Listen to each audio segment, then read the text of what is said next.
Good afternoon, First Minister, Ministers, ladies and gentlemen. It is with great pleasure that I welcome you all to Angus today, and most specifically to the Royal Borough of Montrose. Holding cabinet meetings across Scotland is an excellent idea, offering communities the chance to meet those elected to govern the country and to share ideas, air concerns, and hopefully influence plans. Democracy can only thrive when there is continuing opportunity for fair and honest conversations about the decisions that shape our future. I am sure that today, Montrose Town Hall will be the backdrop for future and discussions and disclosures. The recent charrettes held in Angus have demonstrated that there is a willingness in our communities to engage in the issues which impact on our daily lives. And many initiatives have been borne fruit, all which are commendable despite the ever-reducing budgetary constraints. It is vital that we take every opportunity to build on the significant capital that already exists in this country and across Scotland. In Montrose alone, there are almost 90 voluntary groups and organisations, all working to ensure that community life is vibrant and productive. And a fine example of this in Montrose is the very fine Montrose Air Station Museum, which is completely run and staffed by volunteers. Across Angus, individual agencies and businesses are all working to expand opportunities and encourage achievement. Our council is creative in partnerships with other public, private and independent sector bodies, as well as the Scottish and UK governments, all working with a shared goal of improving the outcomes for the people and communities of Angus. As we harness our collective energies and agree our priorities for the Angus economy, for our people, and for this place we are proud to call home, we know we are investing in the future of our children and young people, our older and most vulnerable citizens, our families, and our businesses. Today offers citizens a valuable opportunity to engage with you directly, our elected MSPs, to share their hopes for that future and their expectations of how the Scottish Government can shape it.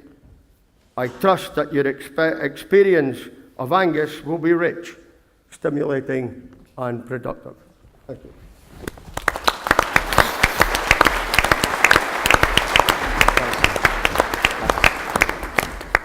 Thank you very much, Provost, for that warm welcome. I am Derek Mackay, the Cabinet Secretary for Finance and on the Constitution in the Scottish Government, and I'm today's compere, and we are delighted to be here in Montrose and visiting your lovely town hall. The Cabinet has had a Cabinet meeting this morning already.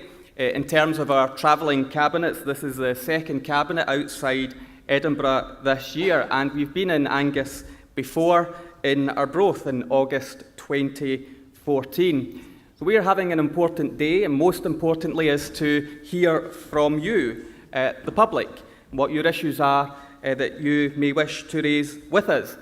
Now we'll be joined shortly by the First Minister. The First Minister's undertaken engagements today, including meeting with employees at GlaxoSmithKline to open a state-of-the-art £44 million facility which will help manufacture vaccines. Ministers, as I say, have held our formal meeting, and the First Minister will tell you more about the announcement and the opening of the facility shortly. Now, I've mentioned the purpose of engagement is to hear from you, your views. You can ask any of the Cabinet Secretaries and Ministers questions. It's important that we do this. We've been doing it across the length and breadth of Scotland. And the First Minister is clear that she wants to lead an open and accessible Scottish government. And that's why we've held travelling cabinets across Scotland, from Shetland to Dumfries. So, without further ado, please welcome the First Minister of Scotland, Nicola Sturgeon.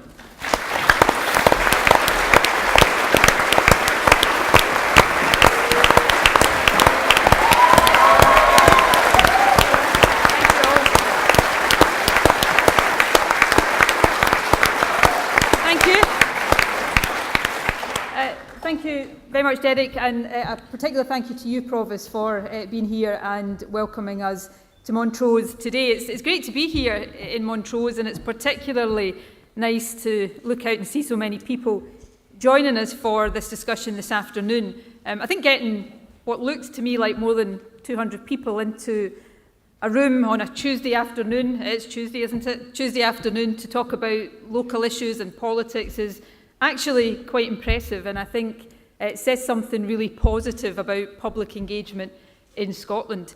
As Derek has just been telling you, we make a habit of trying to take the Cabinet out of Edinburgh as much as possible. For parts of the year that's not possible because we all have to be in Parliament, but during the summer in particular we try to get to as many communities across the country as we possibly can, and it's all part and parcel of trying to be as open and, more importantly, as accessible to people across the country as we possibly can be. And that's why the focus of this afternoon's event, after you've listened to me for a few minutes, is to give you the opportunity to ask us questions. One of the things I want to stress, because it's often taken for granted or assumed by people that when we do sessions like this, we screen questions in advance and we only answer the questions that we want to answer. Now, sometimes I wish that is how it was, but it's not. There is no screening of questions. Anybody here this afternoon can stick their hand up and ask a question. So feel free to ask whatever you want. You might ask something that we're not able to give you an answer to straight away. It might be a particular point of detail, in which case we will undertake to get back to you. The other point to make is you might have a question that you don't particularly want to ask in front of everybody else. It's maybe something that's personal to you. So somewhere around, and you've probably been told this, you'll find bits of paper where you can write down a question, put it into boxes that I think are available, and we'll provide an answer to you in writing. But if you do want to ask your question openly this afternoon, you have the opportunity to do so, and we'll try to get through as many questions as we possibly can. And you might not like every answer we give you. I can't guarantee that you will like or agree with every answer you get, but you have an absolute commitment from me and from my colleagues that we'll try to be as open and frank and honest in our answers as we possibly can. So I hope you enjoy the experience this afternoon. Our experience of doing these events in the past is we always get a very, very wide and quite often very eclectic range of issues raised that go from the very local to the very global, and no doubt we'll have some of that this afternoon. So I'm not going to try in advance and anticipate all of the issues that you might want to ask about. What I thought I would do quite quickly, though, is just to give this afternoon's discussion some context, is to set out some of the government's priorities at a very high level, to give you a sense of what it is we're trying to do and achieve for the country. In just 3 weeks' time, 3 weeks today in fact, we will set out, as Parliament goes back after its summer recess, our programme of government for the year ahead, and that's when we set out the priorities, legislative and non-legislative, that we'll pursue over the next 12 months. And I want today just to perhaps use some of the events that we've been involved in today to underline what some of those priorities are. Growing the economy, obviously, delivering world-class public services, and also ensuring that people across the country have a say in how those services are delivered. So these are the sort of overarching objectives that we have set. And taking all of that together, what we're trying to achieve as a government is actually quite straightforward. We want Scotland to be a fairer and a more prosperous country. And we believe, unlike perhaps some governments elsewhere in these islands and elsewhere in the world, we believe very, very strongly that prosperity and fairness are not competing objectives. They're actually two sides of the same coin. We need to have a prosperous economy to create the money that we need to fund our public services, but we also need to make sure that we're a fair society where everybody gets the chance to contribute in order to be a more prosperous economy. Now, as I think Derek said in his introduction, before we came to the Town Hall today, we held a cabinet meeting over at the GSK plant, and earlier this morning I had the privilege, it was a privilege of opening the new aluminium salts facility at the plant, a facility that has come about because of more than £40 million of investment by GSK into Montrose. And that aluminium salts facility is really important, and I'm going to just take a few seconds to talk about it. Many of you will already know about it, but I think it is such a huge feather in the cap of Montrose to have a facility like this here, that it is worth just focusing on what it does. When that new facility is fully operational, which will be in 2019, the work that is done here in Montrose will improve the effectiveness of around 400 million doses of vaccine across the world every single year. In fact, Montrose is the first GSK site anywhere in the UK to be part of the production chain for making vaccines. And you know, these vaccines help to prevent people, not just in Scotland or the UK or Europe, but right across the world, from contracting illnesses like pneumonia, diphtheria, whooping cough, cervical cancer. So, you know, this is a facility that's good for the local area. There'll be new jobs created as a result of this facility, but it is more than that, a facility that is quite literally saving lives right across the world. And it is, in my view, an incredible testament to the strength of Montrose, to the reputation of Scotland as a good place for companies, big global corporations like GSK, to do business. But it's also a real vote of confidence in our life sciences industry, because that's one industry where Scotland really does punch above our weight. We are at the cutting edge, partly because of our traditional, historic reputation for innovation, partly because of our excellent health records. We've got a really good reputation in life sciences, and Montrose and companies like GSK are helping to ensure that we keep it that way. So I think it's a really positive thing to be talking about here today in Montrose. And the strengths that we have in life sciences are mirrored in other areas of our economy as well. Food and drink, renewable energy, tourism, creative industries. These are all areas that are in many ways the growth areas of the future for economies around the world.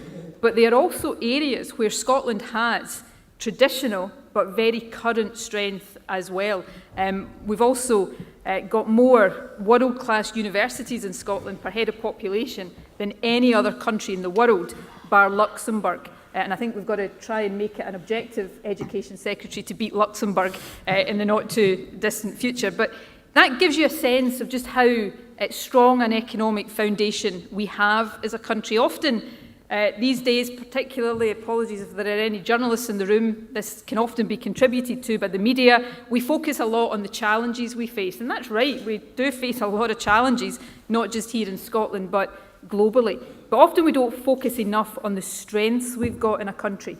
And, you know, through all of these parts of the economy, there's a lot for us here in Scotland to be celebrating. So our job as business, as government, is to work with business to harness all of these strengths and promote economic growth across the country. And that's exactly what we are determined to do. One part of that right now, of course, if I can just very briefly mention a challenge, because it is a big challenge that we face right now, is Brexit. Now, there'll be a variety of different views, I'm sure, in this room on the issue of Brexit. I very much regret the fact that Brexit is happening. I know others, for reasons that I understand, take a different view. But if the UK is leaving the European Union, it's really important, I think, that that is done in a way that is least damaging to our economy, to our society, to our ability to travel as we do just now, and our ability to attract the best and brightest to come and make a contribution here in Scotland. And that's why you will hear the Scottish Government repeatedly trying to persuade the UK Government that even if it's intent on leaving the European Union, we shouldn't leave the single market and the customs union. Now, these can often sound like quite abstract and complicated concepts, single market and customs union. But what being in both of these actually mean for our businesses is that they can continue to export goods and services without paying tariffs, without facing regulatory barriers, that we can all continue to travel freely just as people can travel here. So it's really important as we go through this process that we have a common sense approach, and that's what the Scottish Government will continue to press for.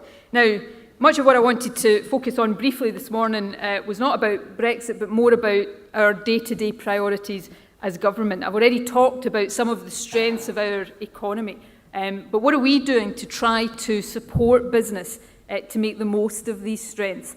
One of the first things we did when we came to government back in 2007 was create the Small Business Bonus Scheme. And that means, if I can translate the benefit of that scheme into what it means for Angus. In Angus, across Angus right now, there are around 2,500 business properties that pay either reduced business rates or no business rates at all, giving them more money to invest in their business and to employ people. And across the country as a whole, there are 100,000 businesses in that position. We also give companies support to grow. So in Angus, there are around 30 companies that get very intensive support and assistance from Scottish Enterprise. I talked about GSK earlier on. They have, in the last 5 years alone, invested £300 million in their plants here in Montrose and the one in my hometown of Irvine. And for a lot of these investments by GSK and other companies, Scottish Enterprise provides some direct financial assistance to make them possible. We also work on boosting the economy in other ways, making sure that we've got skills through our colleges and universities to give people support to become entrepreneurs or to start up their own businesses. Investments in infrastructure matter as well. And to those of you living here in Montrose or elsewhere in Angus, you know how important good infrastructure is. The Aberdeen bypass will open this winter, which will make a big difference to people driving north to Aberdeen from here. In fact, during rush hour, that's expected to halve journey times across the city of Aberdeen. We also expect next year to identify the preferred option for the new junction at Lawrencekirk, and that's an important improvement that I know many people have been requesting for a long time. And all of that, of course, is part of a bigger nationwide programme of investment. Yesterday, I opened the new M8, which is reducing journey times in the central belt between Glasgow and Edinburgh. And of course, in just a couple of weeks' time, we'll see the new Queensferry crossing opening to traffic for the very first time. We're also committed to dualling the A96 between Aberdeen and Inverness, and of course dualling the A9. We've already begun to dual the A9 between Inverness and Perth. Rail investment is vital as well. There'll be a new hourly service between Montrose and Aberdeen starting next year, one of about 200 new ScotRail services launching from next year onwards. Broadband. I always sort of hesitate to mention broadband, particularly when I'm anywhere other than the Central Belt, because immediately people vent their frustrations, understandably so. Broadband is now something people should be able to take for granted, as much as we take for granted turning on and off the lights. But because of our investment, we are now seeing real progress around broadband. It's already available to 85% of properties in Angus, and by the end of this Parliament, our commitment is for next generation broadband to be available to 100% of properties, business and residential, right across the country. So all of this and much, much more is just giving you a flavour of what we're doing to try to build the strongest economy possible. But you know, a strong economy is not an end in itself. It's a means to an end. It's a means to a fairer country, creating the wealth and revenues we need to support that. So we are protecting investment in the National Health Service, for example.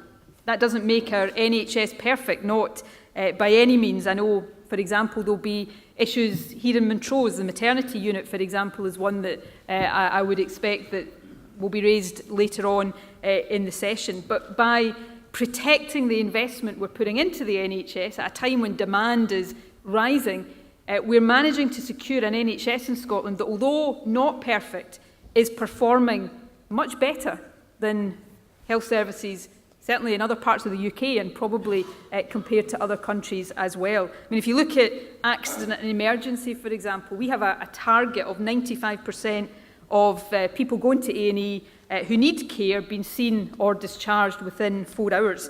In Tayside, the board that serves Montrose, the most recent figures show that they are achieving 99% of people seen within 4 hours. So lots of issues, lots of areas where we need to make progress and do better. But again, we are ensuring the investment to make sure our NHS is fit for the challenges ahead. One other issue I want to mention today before I draw my remarks to a close is the support for children and families. And it's relevant to a second thing that's happening today that I just want to mention, partly because I'm very proud that Scotland is doing what I'm about to talk to you about. Today sees the national rollout of the Baby Box initiative. The Baby Box, for those of you who don't know, is a box of essential items that will go to every new parent when a baby is born. It's modelled on a scheme that's been in force in Finland for decades now, and many other countries, many states in America are now looking at introducing it there. And it's important, it gives a lot of practical advice and support. Mothers have to register for it when they go to antenatal appointments, so it's also helping us ensure that the small number of people that don't engage with health services when they're pregnant have an incentive to do so, which then helps to get healthy living, breastfeeding messages across. So it's important for these practical reasons, but it's also, I think, important for a more symbolic reason as well.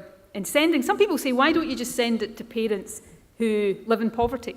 Well, you could do that, but what you'd be doing by doing that is attaching to babies in the very early days of their life the stigma of living in poverty as opposed to not living in poverty. And by making it a universal service, what we do is send a really important message that we think every child, regardless of their background, is entitled to the same start in life. So that Baby Box initiative, I think, is important and one that I'm really proud that we're doing in Scotland. But it's not in isolation. It's part of a package of measures to make sure young people are getting the best start in life. The babies who get the Baby Box from this week onwards will, in a few years' time, become the first children who also get the full benefit of our doubling of childcare provision in Scotland. Because all of the evidence says, and we know we've got work to do, which John Swinney is leading for us to improve attainment in our schools. But all of the evidence says if you give young children really high quality early years education, you'll make a difference in their school education. So the Baby Box, expanding childcare, it's all part of what we're trying to do to make sure this is a country that can genuinely, not as rhetoric, but in practice, claim to be one of the best countries in the world to have and bring up children in, one of the best countries in the world to grow up in. So these are just some of the things we're doing to try to fulfil that ambition, to make Scotland the prosperous, fair, equal, thriving country we want it to be. The last point I want to make, I suppose, relates to how we go about doing all of that. We're the government. It's our responsibility to take the decisions, the tough decisions as well as the easier decisions. But we want to genuinely try to do that in as open a way as possible. I'm a great believer that you will make better decisions, we will deliver better public services if we have more, not less, input and involvement of the public at large in making those decisions and designing the kind of services we want. And that's why meetings like this are so important, because they give us as government the opportunity to hear directly from you, to hear the things that we're doing that you like, the things that we're doing that you don't like, things you wish we'd do, things you wish we wouldn't do. And that is hugely important to us. As I said earlier, it doesn't mean everything you hear from us you will agree with. It doesn't mean everything we hear from you we will agree with or be able to do.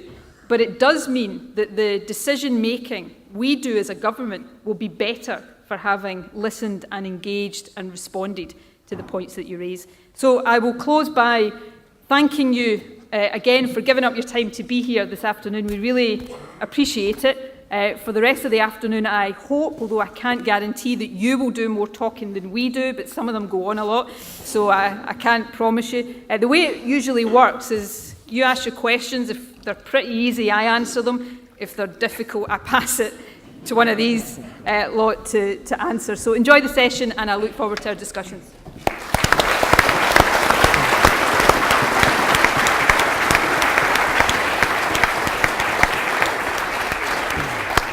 Thank you very much, First Minister. And I'd now like to introduce my ministerial colleagues to you, those who the First Minister has said she will pass all the really difficult questions to. First of all, we have Keith Brown. Keith's the Economy Secretary. Rosanna Cunningham is Environment, Climate Change and Land Reform. You've heard from the First Minister. John Swinney, of course, is Deputy First Minister, Education and Skills. Michael Matheson is Cabinet Secretary for Justice. You particularly want to keep in with Michael. Kevin Stewart is Minister for Housing and Local Government. Hamza Yousaf, Minister for Transport and the Islands.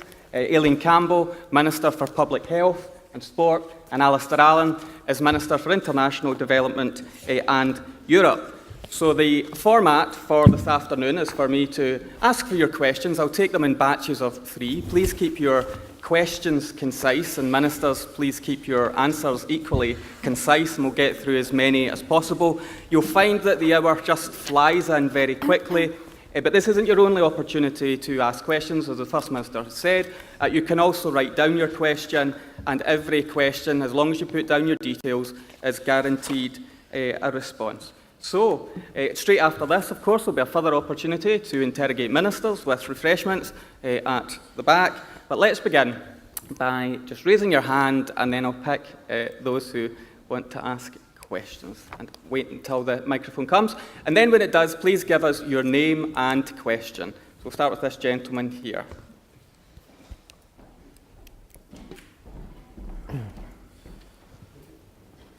Hi, my name's Ian Watson. I stay in Montrose. A question I wanted to ask you was about fracking.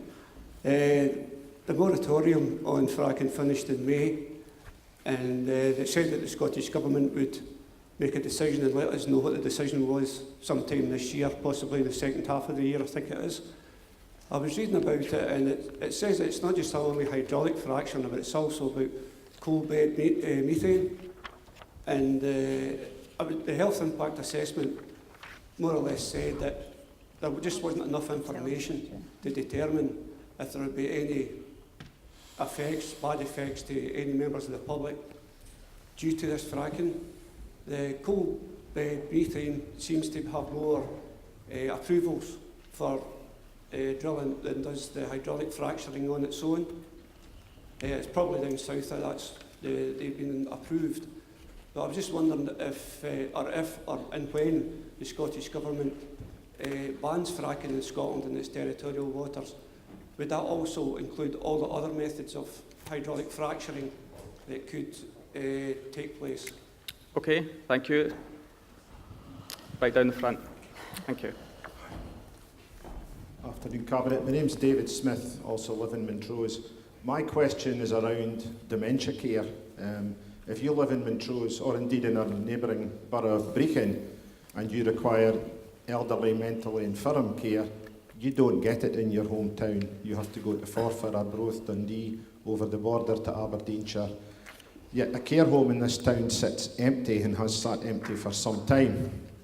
Angus Council's response, because I did be a good citizen and have dialogue with the local council and the local MSP, has been, we have to go to the market.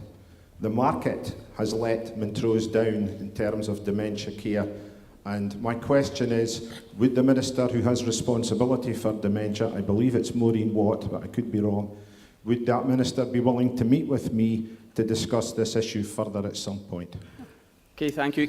I'm going to work my way right along, so don't worry, I'll come to those who have raised their hands so far. But the young man right up the very back, young man, there we go. Can you wave your hand? I hope you weren't just waving at me. There you go. Right beside you.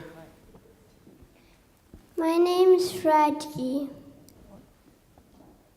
What do I? Oh.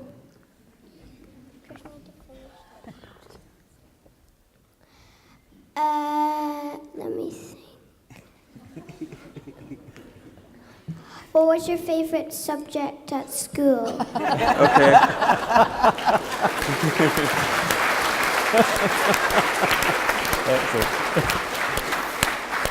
And I won't let all ministers answer that, just the First Minister, I think. First Minister. Okay, I'll pass over in a second to Aileen Campbell, who's representing the health portfolio here today, to take up your position, your question on dementia generally. Let me though say I will personally pass your comment about the particular local issue back to Maureen Watt and ask her to get in touch with you for a discussion or a consideration of the issues, although it sounds you've done the right thing because the local council is obviously in the lead position.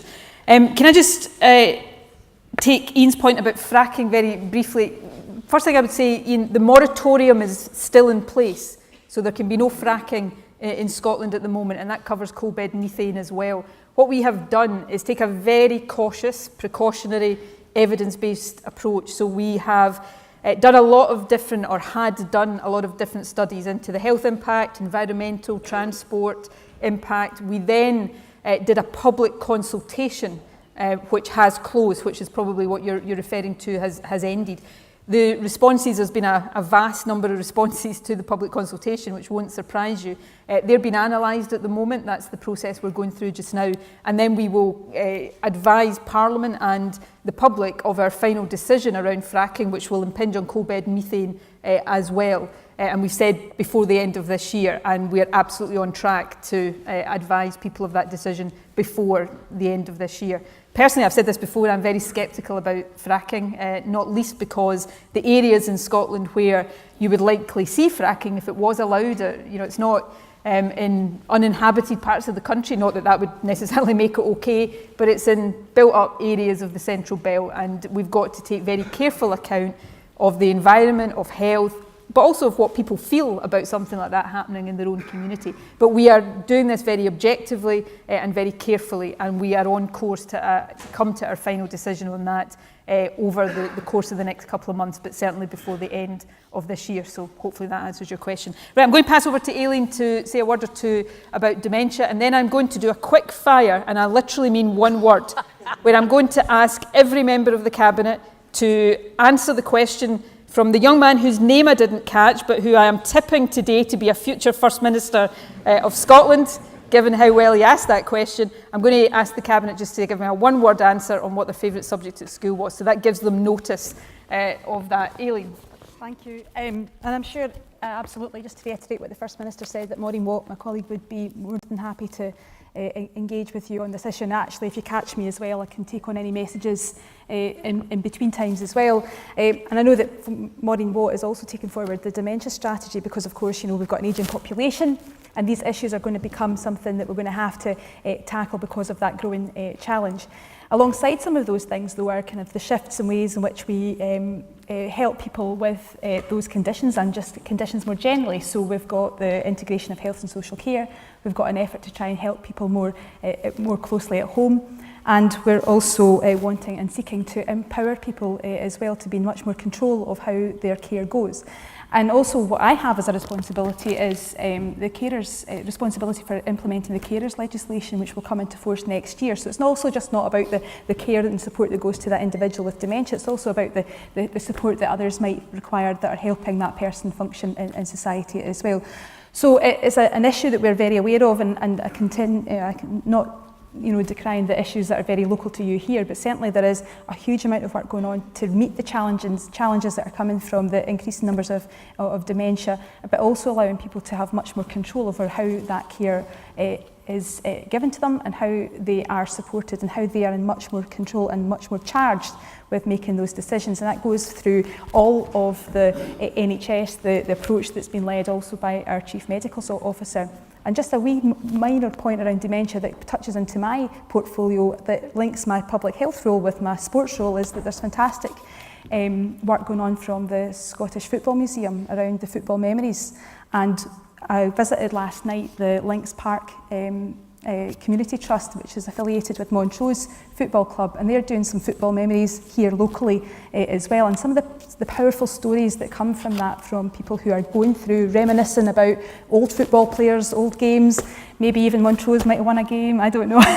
But thinking about these happy times, and that person shows a glimmer of what they were in the past. So there's some fantastic work going on, and it doesn't always just have to be in a health setting. Reminiscence work that's going on across the country, and it's going on locally here with the Link Park Community Trust. So again, I'll catch up with you later as well if there are any particular messages you want to take to Maureen, but there is lots of work going on with dementia strategies and shifting the balance of care.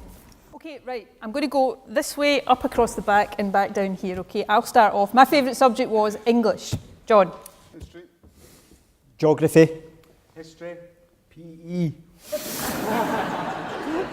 Don't know why that was funny. Geography. Latin. Latin. Oh, there's always one. Sure. English. History. And I'll say history too. But did you notice, first of all, Hamza Yusuf's just shown off saying it was PE. And well done for asking the question, because I can tell you. What's your favourite subject? You just said. No, the person, the wee boy who asked the question. What's your favourite subject? You want to think about it and tell us later? Mine's probably PE too. Yeah. Well done.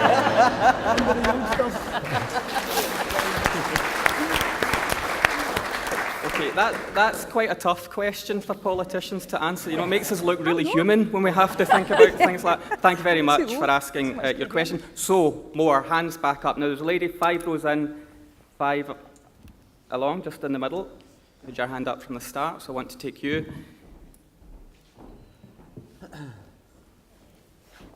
Yep.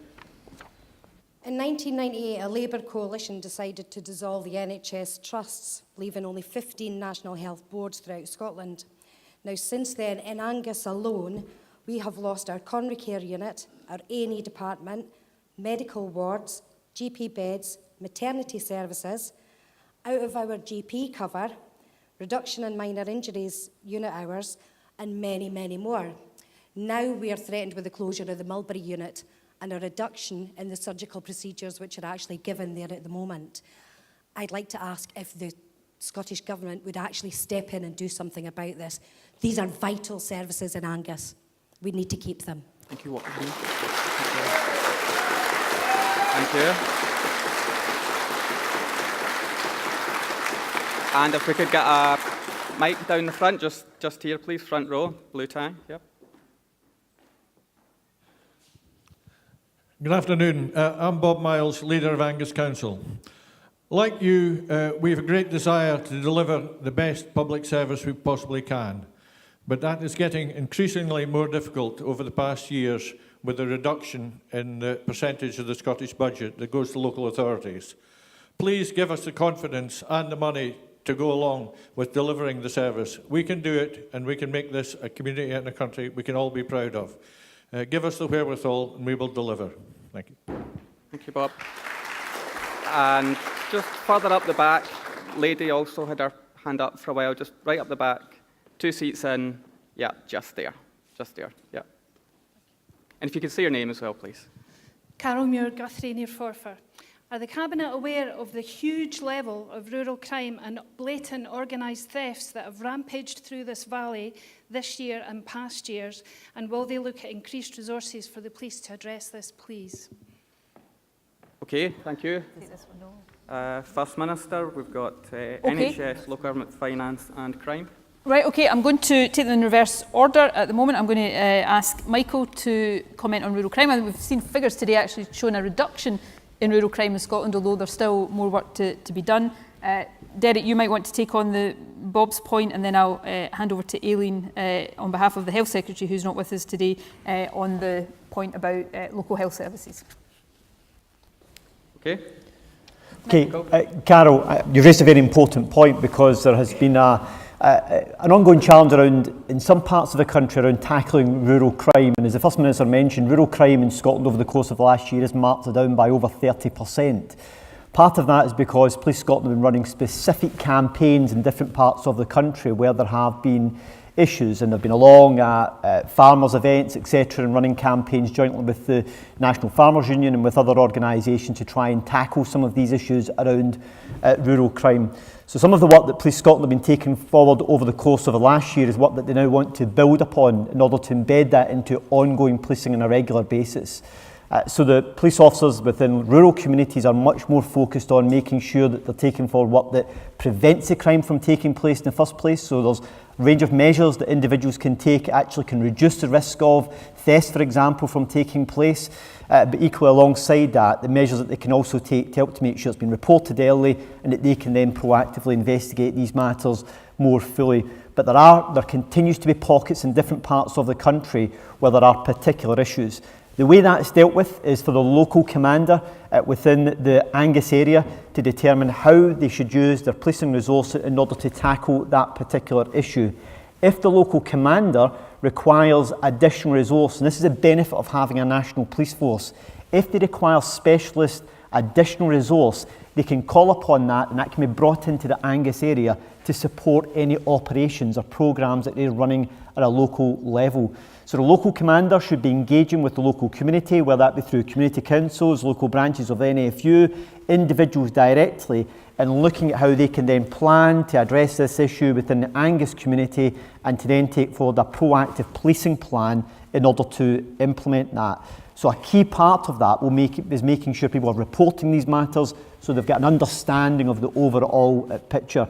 But it is an improving situation, but it's one clearly more has to be done, and it's an issue for the local commander to take forward using the local resource he has at the present moment. But if he needs additional specialist resource, he can call upon that to bring it into the area in order to deal with any specific issues that they have within the Angus community.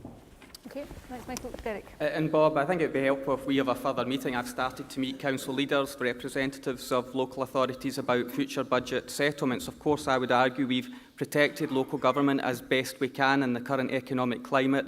At the last budget, we were able to increase resources to the tune of around £400 million spending power for local services, but there's a fair discussion to be had around individual spending items and the total settlement for local government. So I'm happy to commit to a meeting with you in the same way that I'm meeting with other local government figures to discuss settlement and overall public expenditure. You're in agreement with that, so that's very helpful. Okay, and Aileen, can you pick up some of the points? You're dealing with some, you've raised rightly, I should say, some very particular local issues, which I and Aileen would be happy to talk to you about afterwards if you want in more detail. Obviously, Aileen maybe can reflect a bit on the decision making and how we try as hard as we can to keep health services as local as possible while ensuring the quality that we need to as well. But Aileen, do you want to pick up on some of these issues? The First Minister is absolutely right. We have a fantastic NHS and we've got some really strong, powerful things going on. We've got some of the best performing A&Es and we see people across the NHS day and daily working really hard to provide the healthcare that we all need across the country. But that's notwithstanding that, there are some challenges nationally, and there's of course the challenges that you set out here that you're facing locally. And some of those challenges, again linking back to the first question about dementia, include things like an ageing population and how actually as the changing needs of the country develop, how we respond to that and make sure that what we're providing is adequate, good healthcare that's patient-centred, delivered locally where possible, but also if it's something a bit more specialist, how do we ensure that there's safety there underpinning that as well? So those are some of the ways in which the government nationally is trying to make sure that our health service changes and adapts to those challenging and changing needs and requirements. And so while there has to be evidence and there has to be clinical safety, there also has to be a role for people engaging with those processes when something's about to change in their area. So the issue you raised around the Mulberry suite is that I know that the Scottish Health Council are there to try and help facilitate some engagement with communities across. I know, and I see you shaking your head now. So if there are things that you think about these processes that aren't working, then that's absolutely what you need to let us know, because I think sometimes it's about making sure that people are given that adequate chance to feed in their very legitimate concerns and views and opinions. So it could be things like transport, it could be things like not feeling that you've got the access that you might require at the point in which you need it. So that's why there is a process of engagement that underpins some of these big decisions and these big changes that have to be made. And so also part of that is about how do we tell the story about what we need to do as a country to adapt to the changing requirements of the population. So, for instance, GPs, we're having to see more multidisciplinary teams working in GP surgery, so there's advanced nurse practitioners or link workers, because it's not always necessarily the case that the best person to go to with your particular issue is your GP. So at every rung and every level of the NHS, we're having to change and challenge to adapt to the needs of the country. But also we're doing that with investment as well. So there should be a way for you to engage, to make your views known, to also though ensure and demand of the NHS Tayside that they are responding to that by listening to what you're saying and making sure that here you have locally delivered services, but you can access easily the things that you require that require a bit more specialism as well. Can I just round off on that point? Because I don't think there is an issue that matters more to local communities than health services. I was health secretary for a number of years, and one of the most important balances to get right, but I'll be frank here, often one of the most difficult balances to get right is that balance between local access to healthcare and providing care at the right level of specialism and providing care as efficiently as possible so that health boards are not having to fund duplication and all the rest of it. So that's often where a lot of these really difficult debates happen. Aileen's right, we've got to make sure local communities are as involved as possible in these things. But the other point which Aileen's touched on, which has always been important, we've not always done it as well as we should in Scotland, I think we're getting better, but it gets more and more important, is to get different bits of the public sector working more closely together. Because there are some services that the NHS alone would struggle to maintain certainly in more rural communities, but the health service working with social care, working with the voluntary sector will find it much more easy to sustain some of those services. So that's why we've put such an emphasis on integrating health and social care. A difficult thing to do, but the right thing to do. So these things are not easy, and I know how important these decisions are to local communities, which is why there's a very robust process before major changes can be made.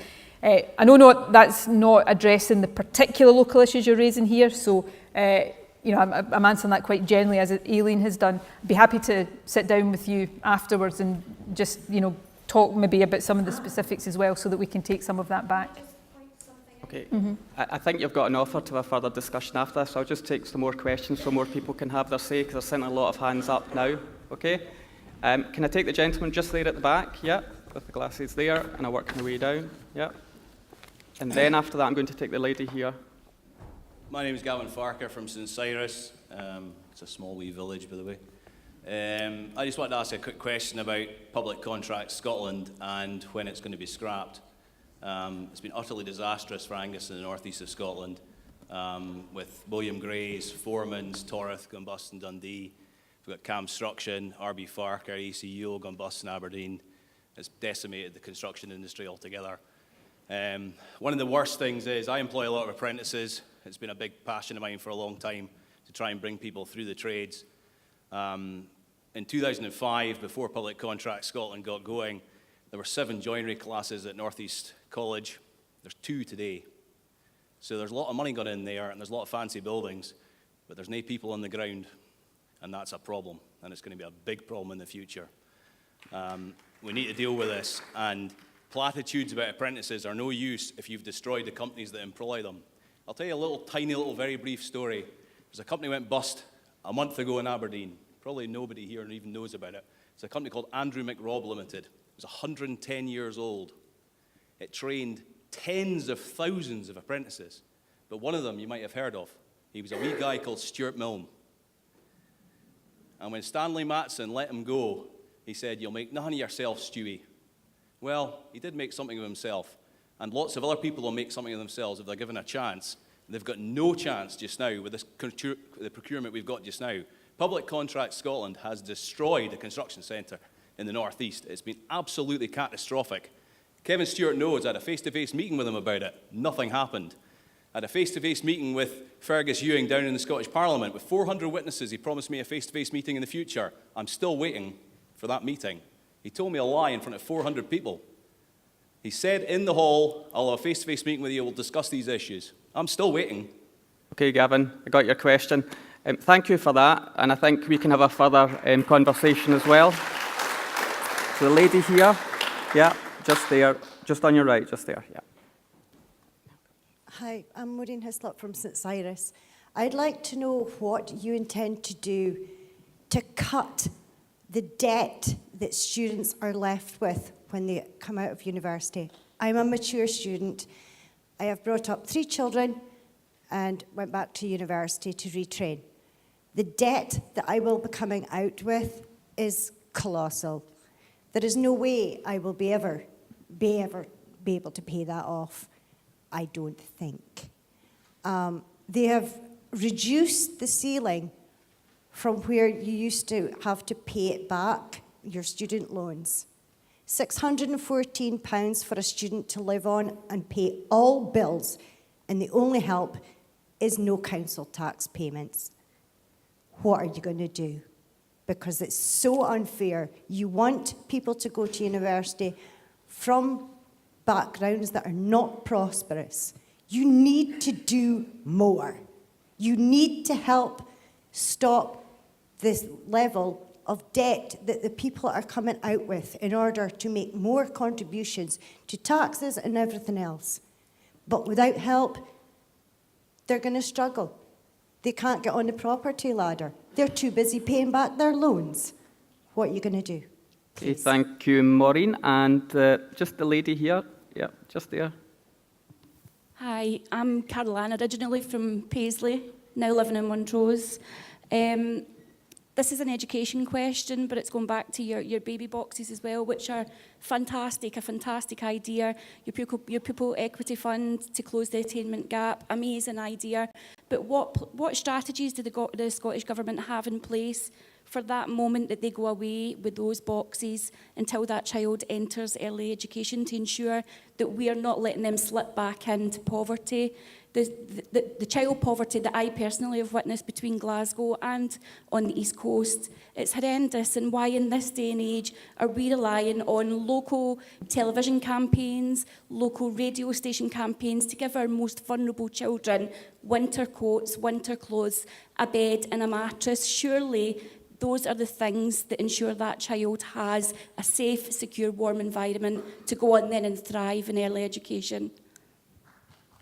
Okay. Okay. Thank you. Derek, I think you're in the hot seat for Gavin's question. John, I'll pass to you for Maureen's question. You probably could have a go at Caroline's question as well. But Derek, do you want to kick off? Yeah, Gavin, I kind of preempted that to say we need a further discussion because I want a deeper understanding on what you think the barriers are for local companies and contractors to be able to get into public contracts in Scotland, because the philosophy behind it was to try and make it easier for companies to get in, to try and reduce the bureaucracy and ensure that there was more fairness and more localism in terms of that whilst complying with all the necessary regulations. So the best thing I can do is give you that one-to-one meeting that you were looking for to in detail understand your issues and then take it forward. But absolutely the government's ambition is to ensure that as much as invested local, we try and do as much of that as possible through our contracts, through our expenditure, and there are ways in which that we are delivering procurement that try and get many smaller, medium-sized enterprises to grow and upscale to benefit from public procurement. So let's have a further discussion on that. That's what I thought it was achieving. If it's not, then you can share it with me. John. Okay, let me take the first of the questions from Maureen about student debt. And the first thing to say is that I acknowledge the significance of the issues of debt that individuals wrestle with when they come out of university education. But part of what we've tried to do is to make the contribution as effective as we possibly can do to try to minimise the amount of debt that individuals incur, principally by making sure that access to higher education does not involve the payment of tuition fees.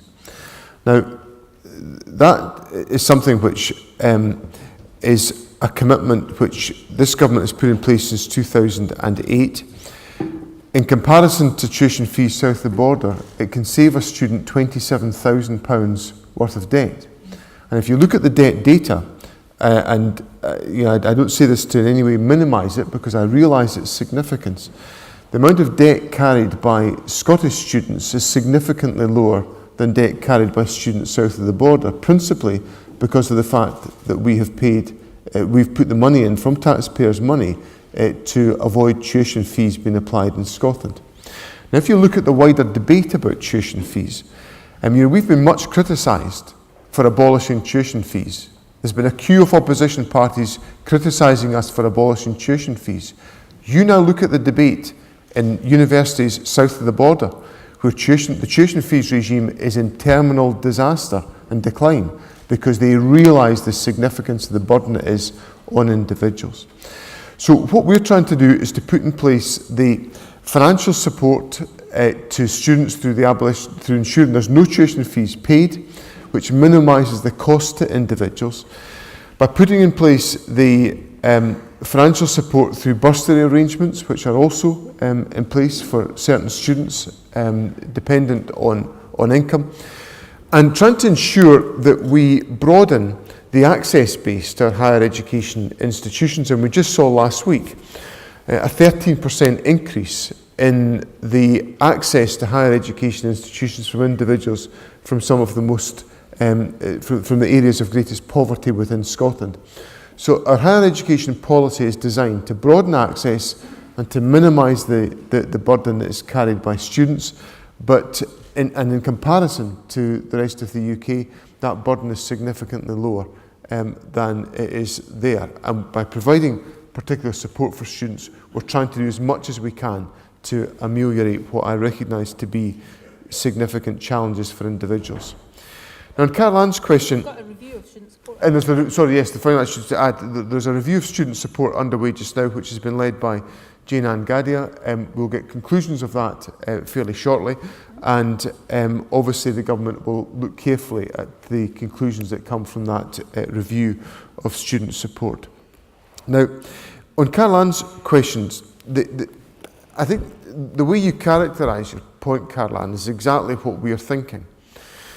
And it's the thinking behind the baby box. The baby box is there to try to make the earliest steps we possibly can do as a country to make sure that every child starts off and gets the best start in life. So from the very, even before the child is born, we're having that dialogue with our parents about how best to nurture and support their child and the best practical ways in which we can do that. And the baby box is, in a sense, the practical manifestation of that, but it also comes with it a lot of advice and support and engagement from midwives who do an excellent job within the community, and then carried on by health visitors who are providing that ongoing support to support the nurture.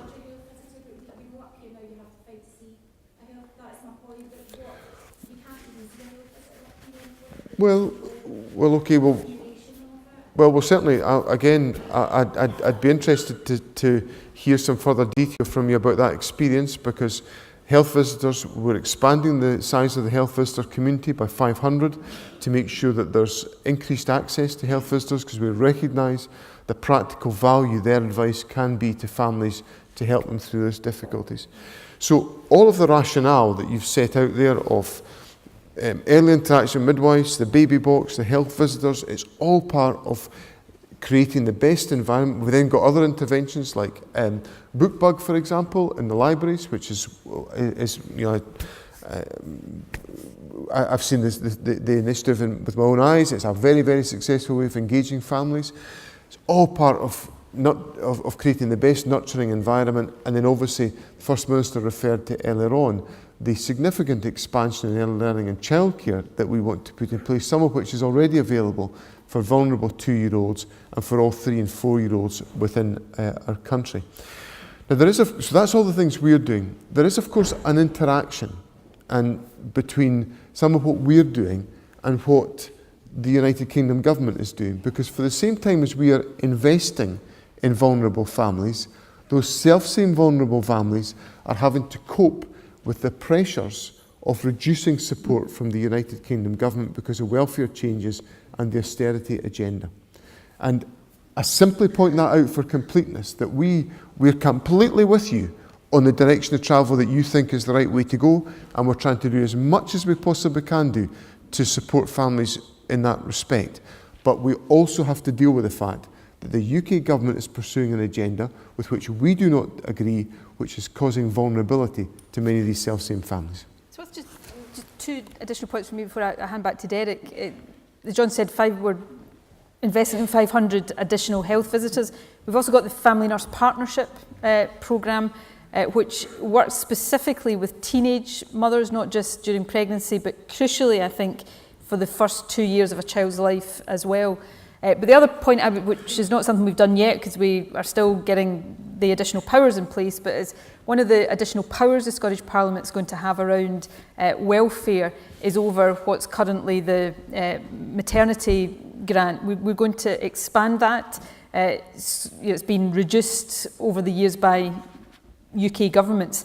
We're going to expand it into an early years grant, which will involve, and this will be specifically for low-income families, involve payments, a slightly increased payment when a child is born, but also, and I think this perhaps partly goes to your point, also payments for low-income families at two further points in a child's life, when they start nursery and then again when they start school, recognising these important transition points. So, this is a big challenge we face, and John's right. We've got a headwind coming at us as we're trying to do certain things from elsewhere. But that package of proposals is all about making sure, right from birth through early years and into school, we're genuinely doing everything we can to give young people the best start in life. Okay, thank you. Lady here, 3 rows in. You were smiling at me, and then you looked surprised. Yeah, you look surprised at a picture. But Aye, thanks. And then I'm going to come round here. Like Caroline, I've moved up here from the Central Belt, and I've never actually, before moving to Montrose, I'd never actually been. And what I can't believe is how much a beautiful town it is. They've got so much going for it. They've got a massively beautiful beach. But even within 2 years I've been here, I've seen a massive the erosion of the beach. And I just hope to ask the Scottish Cabinet if they can actually do something more about the beach rather than just protecting the golf course by putting ugly rock armour down. And also, we have seen a massive downturn in the pubs and just the restaurants in Montrose in the past 2 years, mainly due to the oil. But obviously there's a massive asset here in tourism, and I think really there needs to be a bit of joined up thinking to get more people coming to Montrose and Angus in general, just like they've done for the North Coast 500. Okay, thanks very much. And I'm particularly looking forward to Rosanna Cunningham's answer on how she's going to save the beach. That'll be. Can I come round here, actually? There's a few people who have had their hands up at this side, yeah. So, the luminous T-shirt here, and then... Hi, my name's Alan Budge. I'm one of several people here who has lately been burgled of a significant amount of anything I've got. I realise the Minister did a response on this subject earlier. All I'm asking is, could I have a guarantee that you'll invite me to write to you and give me a guarantee you'll read it and a guarantee you will respond to it appropriately? Because I heard what you said. That's what's meant to happen on paper. That is not what's happening in reality. Okay, thank you. And just 2 rows behind. Ladies had their hand up consistently. Hello, I'm Dr. Hinchin's GP in Montrose. I understand about inequality in our community. We have geographical inequality because of where we live. We know it costs more to live here than in Dundee. We have health inequality with lots of local services, which it seems we can do nothing about. We're probably going to lose our GP infirmary, which we've worked very hard to try and maintain with local support and lots of petitioning. The big problem is that our health board hasn't taken on board or engaged with the public, despite saying that they have. And they're keeping us in the dark on many levels. I attend many meetings and never find out what's going to happen with my local services. The other difficulty we have in Angus is appalling public transport. bus companies are now divide up all the services, and you can't come back on whatever bus you want. It's got to be with only one company. It costs about £6 to get to Arbroath. Does there anyone ever go there by bus anymore? So our public bus services are really bad. And given that whole picture of losing local support, losing local services rather, and losing social care services, because we've lost a huge amount of local services because the council haven't got the money to maintain things like home help, laundry services. I can name a few more. We're having drastic problems supporting the elderly at home because we have no social carers. We've got huge waiting lists for our frail and elderly patients. So given that whole situation, I'm asking the question of how are we going to make lives for ourselves a bit better in terms of getting ourselves to the services that we need, whether that's by transport or maintaining what we've got locally. Thank you. Okay. Yeah, I'm just Thank you. Over to you. Okay, right. That was 3 questions, but I think there was probably about 6 questions in there. So I'm going to try and make sure we address all of the different points. On the erosion of the beach, I'm going to ask Rosanna to respond. On question of, which was from the same person around pubs and tourism, I'll ask Keith. Where's Keith? To respond. Alan, your point, I have to say we still you don't have to be invited to write to us. You can do that, and I will pass over to Michael again to give you the commitment that he will respond to whatever you write. But there are issues there clearly that Michael will want to take away and perhaps discuss with police about how they're responding locally to some of these issues. Was it Dr. Hitchens? Sorry, I didn't catch. Yeah, Dr. Hitchens. I'm going to. There are issues that both you've raised and the lady who previously spoke about local services. Jill, sorry. There are issues in there that I will make sure we take away, and I will talk to the Health Secretary, but we'll also engage locally, because what I'm hearing here, and the Health Board may say it differently, but I'm hearing here a sense that there's not the kind of engagement in some of these decisions that you would want. So that's something I want to make sure we feed back and engage with the Health Board about.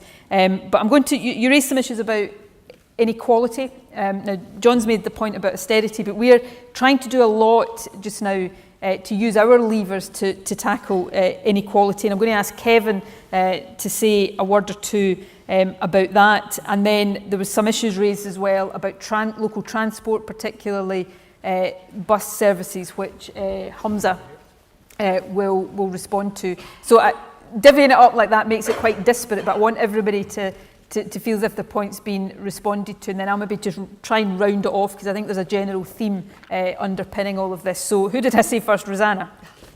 Right, thanks very much. I didn't catch your name. I'm sorry. Sorry? Jacqueline. I sort of feel a little bit responsible for the renewed interest in the whole area of coastal erosion, because it was the publication a couple of weeks ago of the government's National Coastal Change Assessment that triggered a lot of more recent coverage about this, because what that showed, and it's a big government initiative around this, what that showed was that the rate of coastal erosion that we've become accustomed to and that we were calculating for was hugely under what in reality we're going to be facing. So it's going to be a lot faster, and there's going to be a lot worse erosion than we've been accustomed to, and it will affect a lot of different assets. Now, you talked about the golf course. Of course, the reason why the golf course here gets so much of an issue is because they are literally physically on the front line. And I did at 9 o'clock this morning go down with a number of people from the local council and others who are involved to have a look at what's happening at that point. The sand dunes historically were our defence against erosion, but they themselves are now under threat.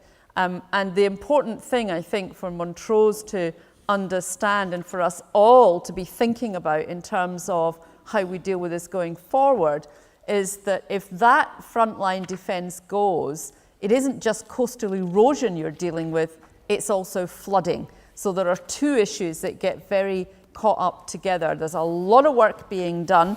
I hear what you say about the rock armour defence, and I saw some examples of what's happening there.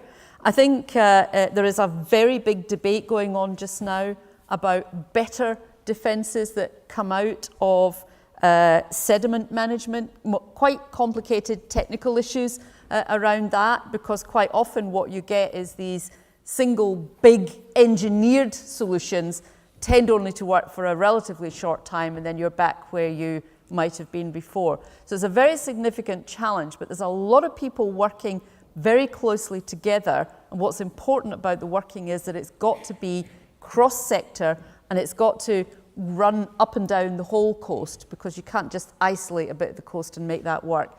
Is very big issue, not just for here, but for a lot of other areas as well.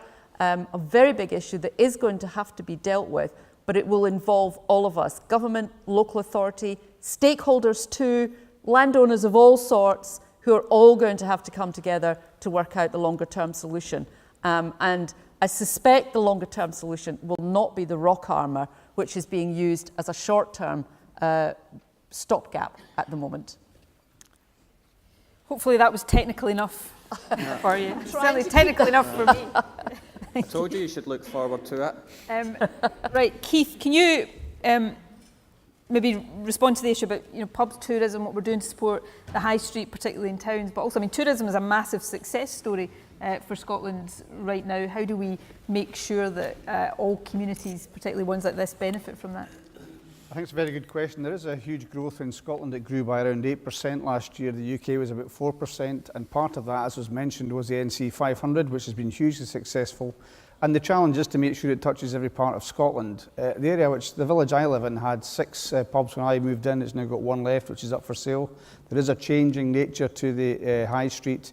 It's also true to say that every part of Scotland, actually apart from the place where I live, had growth in tourism. Angus had growth as well, but it may not touch individual areas, which I think is the point that you're making. One of the things that was mentioned earlier on, small business bonuses, is designed to try and help that, to make smaller concerns more viable, and certainly during the recession it was very effective in making sure that some people weren't made redundant when a small business couldn't afford to do it otherwise. Not having to pay rates meant somebody was kept on or somebody new was taken on. There's a great deal of work going on, both by the council locally in terms of the Montrose Town Centre plan, which I think also Kevin will be involved in as well, because he has responsibility for regeneration. The issue is how we do make it come down to local areas. So we're doing a number of things. For example, air passenger duty, which Derek Mackay is looking at, is designed to get more people coming into the country and spending money here as well. But you do have a fair point about how we try and make sure it's more widely spread and smaller communities get a share of that as well. Tourism is looked after by Fiona Hislop, so I'm happy to have a chat with you afterwards and see what I can take back to Fiona and then come back to you with subsequently. Right, who did I say next?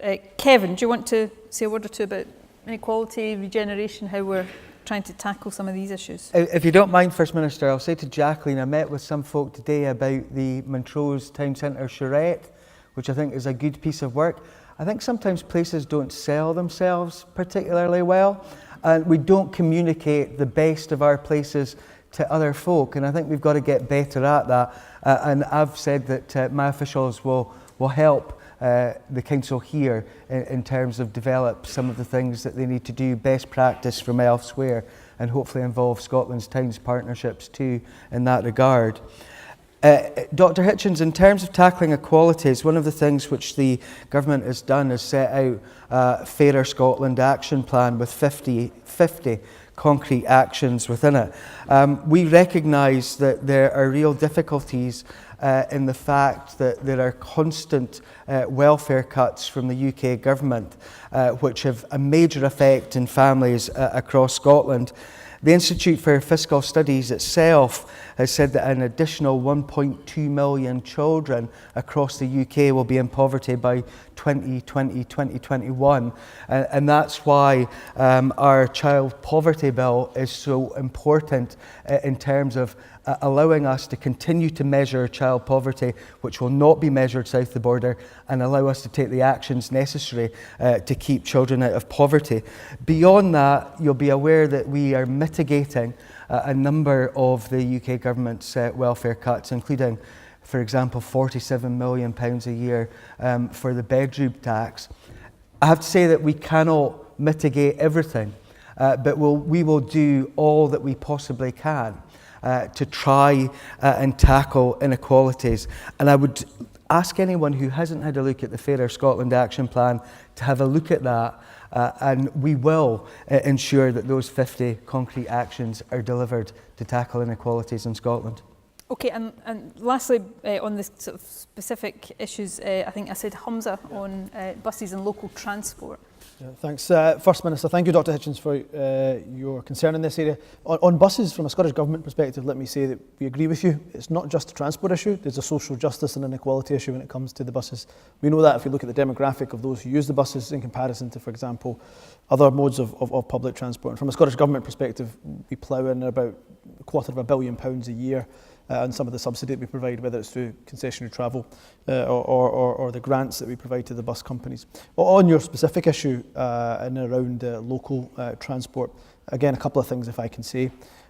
One is I'm more than happy to take the issue up with the local council and the regional transport partnership. I think I would be right, if memory serves me correct, I think, Provost, you're on the board of TACTRANS, and and what I can do is have a conversation with the regional transport partnership to see how we can help and assist in this area, because when it comes to buses, should say that they are commercially run, and therefore I don't have the power to write to a bus company to say, you know, reduce your fare or put on this service or X service or Y service.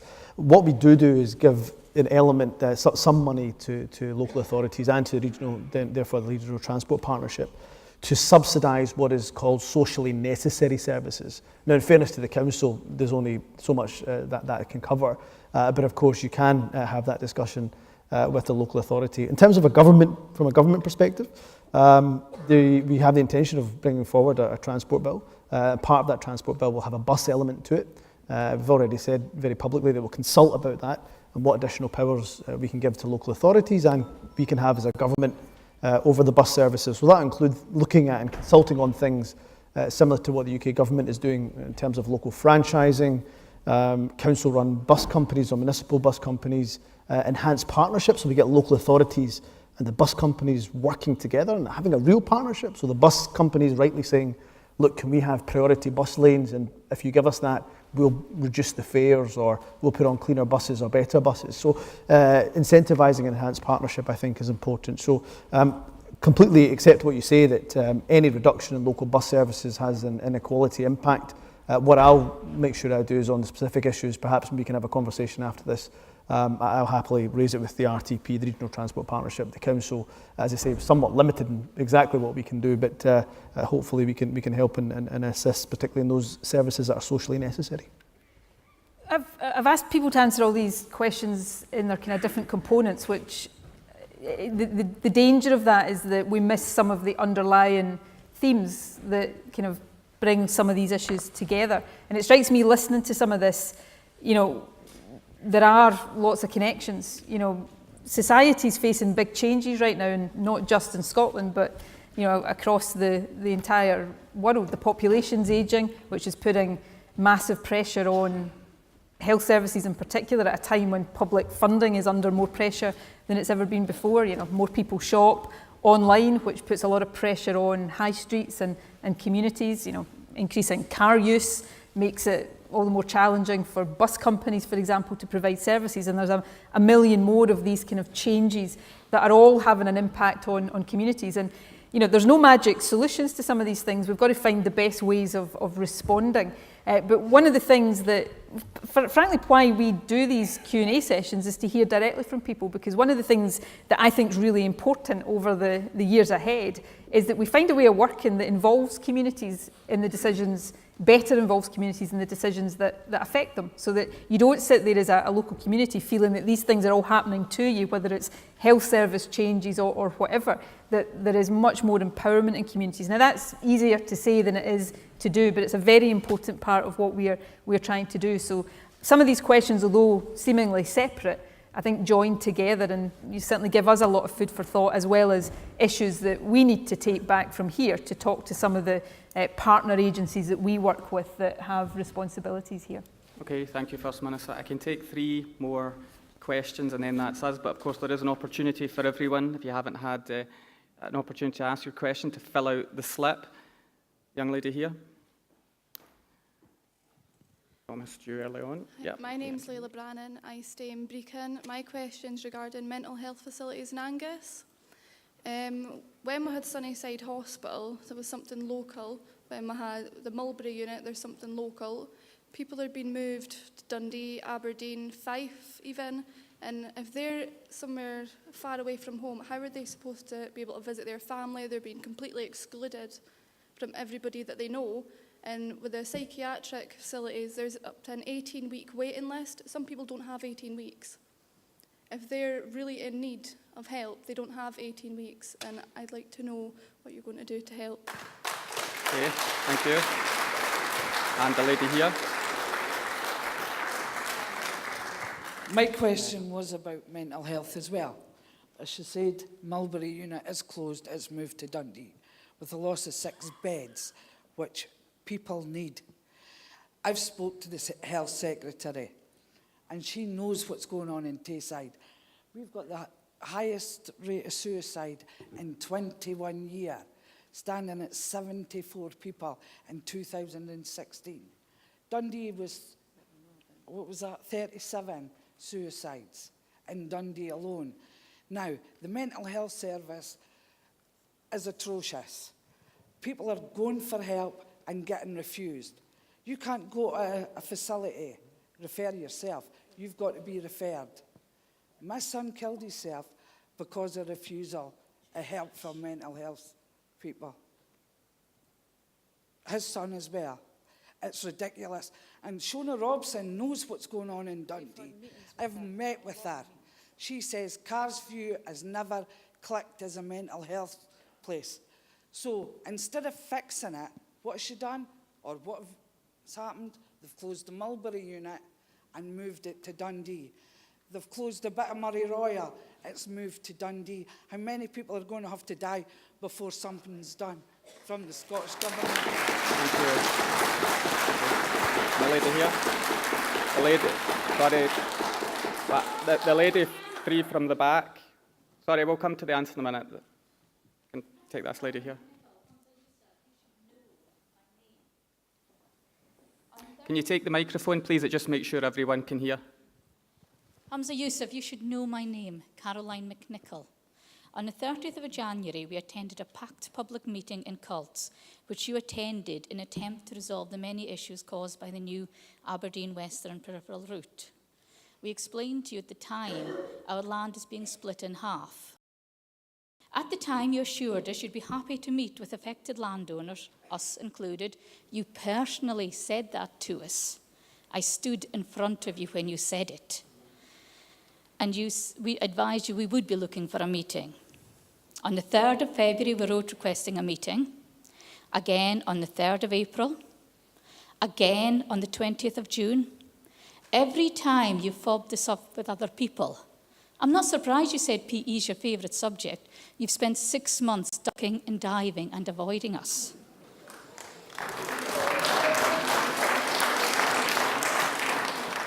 The last email you sent us, you actually just fobbed this off with an admin manager.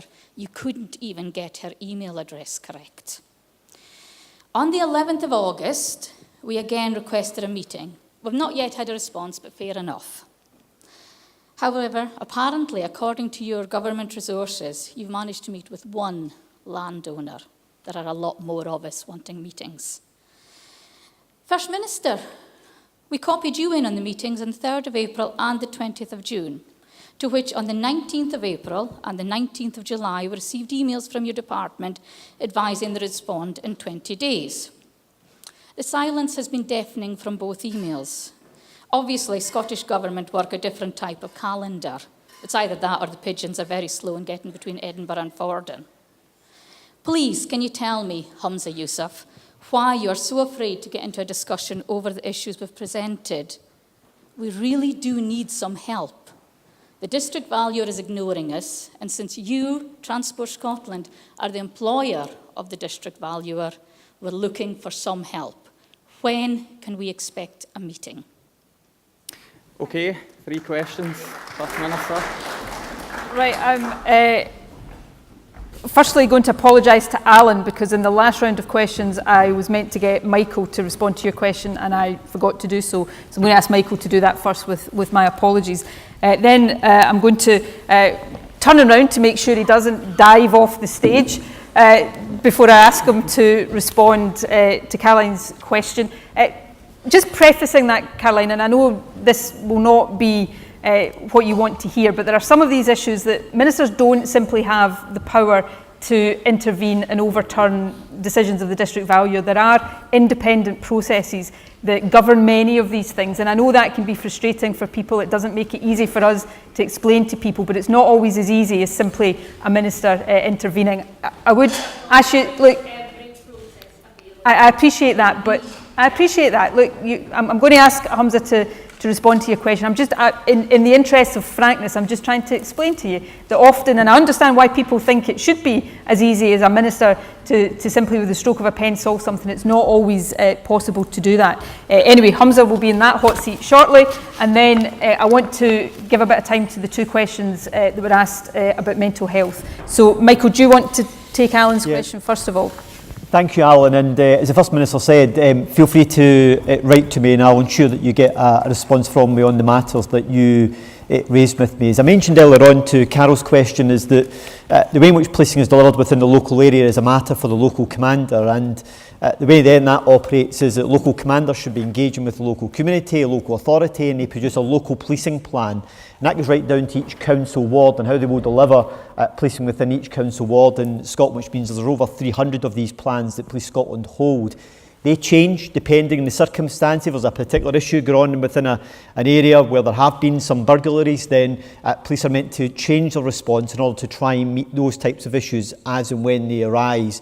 And also to think about some of the emerging issues that may be coming down the line, that they can help to support people in making sure that they're taking preventative action to reduce the risk of them being subject to a crime as well. But clearly in your experience you don't feel as though that's working as effectively as it should be. So if you want to write to me about that, I'll ensure that I respond to you on that matter. And just to give you further assurance on this, right after this public meeting I'm going to meet the local commander, and I'll be able to just reflect some of the issues that have been raised in the course of the meeting today to ensure that they're given due consideration to these matters as well. Okay? Okay, Hamza. Thank you for that question. I don't have any issue with meeting with you. I just maybe put some context in and around the meeting that we had in Colts. Of course, that was called by local Conservative MSP. I was more than happy to attend. 250 people in the room. Many of them had issues in and around the AWPR, which I should say is a fantastic project and going to make a huge benefit and going to be a huge benefit to the North East of Scotland. But fair to say, if you didn't have a bypass or a road going past your house or past your community, and you now do, understandably there's some people that are pretty upset about that, particularly when they don't get the valuation for their property or their piece of land or the same access to the property or piece of land that they had prior to that bypass. If you just let me finish, because you've had your chance to speak, and I'll speak to you afterwards as well.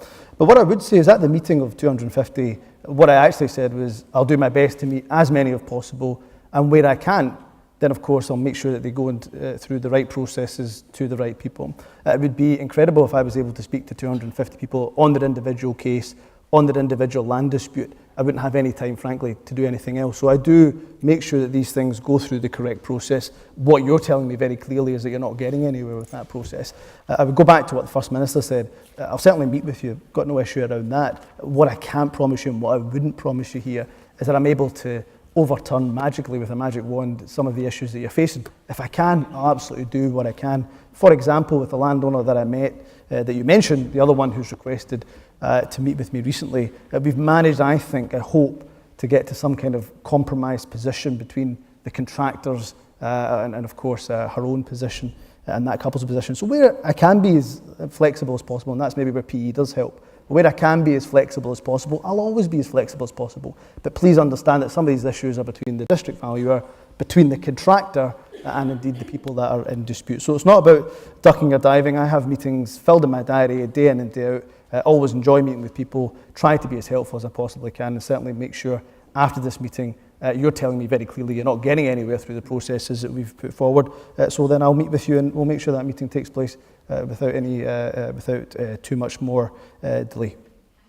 Okay, Keith wants to add to that. I'm not sure why he's bravely stepping into the breach here, but he is, so I will let him. Well, just to say that the reason Hamza had the meeting is because he was asked at a parliamentary committee to go to a meeting, and he was good enough to say that he would do that. The responsibility is mine, and I'm also happy to meet, and I've met with a number of landowners in relation to the AWPR. As both the First Minister and Hamza have said, though, if it's a district valuer issue, the only recourse then is to go to the Lands Tribunal. Government ministers are not allowed to step into the process and say, no, that amount should be changed. There's a reason why it's independent. But if there are other issues around about that, it's not really fair that Hamza has a take on this because I have the responsibility for Aberdeen Western Peripheral Route. So whether it's Hamza and I together or myself, I'm more than happy to meet and discuss the issues that you have. We can speak today after this meeting. Okay, both Keith and that was very gallant of you, Keith, to step up and admit that it was your responsibility there. Hamza was taking the flak for you. Hamza and Keith will both engage with you afterwards. I don't want to repeat this point, but I always think it's just important to be straight with people. We can always, as ministers, do the things we're being asked to do, as much as we might like to sometimes, because the law governs a lot of these processes and we've got to comply with the law and the statutory procedures that pertain. But you've got the offer to talk to Keith and to Hamza. I wanted to respond to the two questions, important questions about mental health.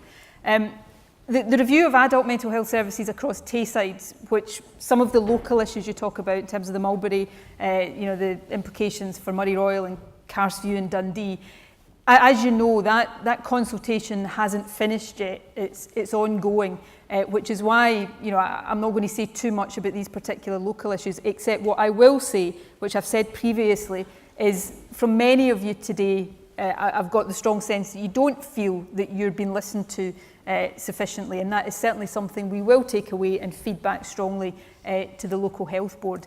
With these kind of issues, you very rarely can get to an outcome that satisfies absolutely everybody, but the responsibility, I appreciate that, the responsibility of the health board is to work with local communities, not to have local communities feel as if they're working against them. So on the local issues, please know that I'm hearing what's been said today and that will be fed back.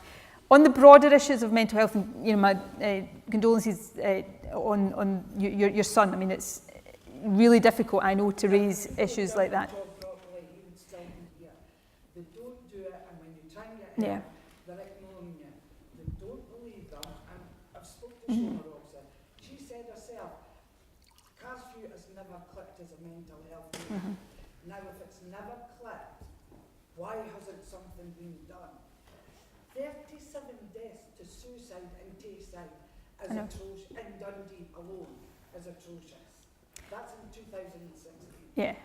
Now, the mental health, if the NHS Tayside could pay £4 million in bonuses to consultants and experts, why can't they sort the unit out? Except for, what was it the head psychiatrist said? We're going to decorate. I'm trying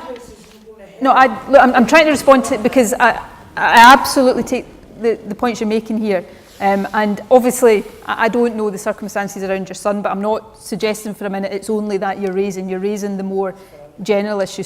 One suicide is one too many. Suicide rates generally, and it's not to minimise the point you're making, are reducing, but we've got to do more to make sure we're preventing suicide.